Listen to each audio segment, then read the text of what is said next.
রাজধানীর ফিলিং স্টেশনগুলোতে জ্বালানি পাওয়া এখন যেন এক কঠিন পরীক্ষার নাম। ডিজিটাল ফুয়েল পাস হাতে থাকলেও তেল পেতে ঘন্টার পর ঘন্টা অপেক্ষা করতে হচ্ছে চালকদের।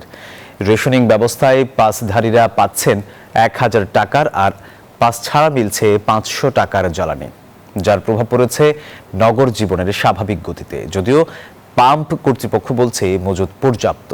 এদিকে আগামী 2 মাসে জ্বালানির কোনো সংকট হবে না বলে আশ্বাস দিয়েছে জ্বালানি ও খনিজ সম্পদ বিভাগ। ডিজিটাল ফুয়েল পাস হাতে আছে, কিন্তু ঘড়ির কাঁটা যেন থমকে গেছে পাম্পের সামনে।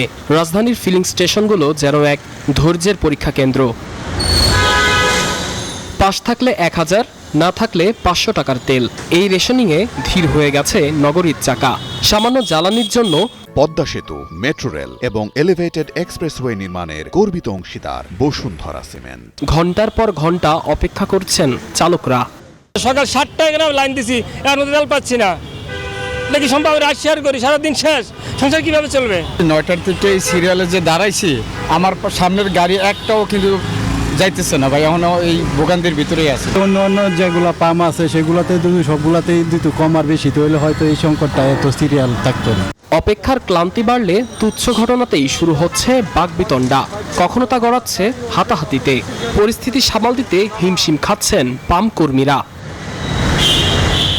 পাম্প কর্তৃপক্ষ বলছে তেলের মজুদ পর্যাপ্ত, তবে শৃঙ্খলা বজায় রাখতে চালু করা হয়েছে রেশনিং পদ্ধতি, যা গ্রাহকদের অসন্তোষ কমাতে পারছে না।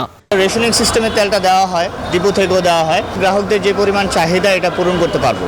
এদিকে আগামী 2 মাসে জ্বালানির কোনো সমস্যা হবে না বলে জানিয়েছেন জ্বালানি বিভাগের যুগ্ম সচিব মনির হোসেন চৌধুরী।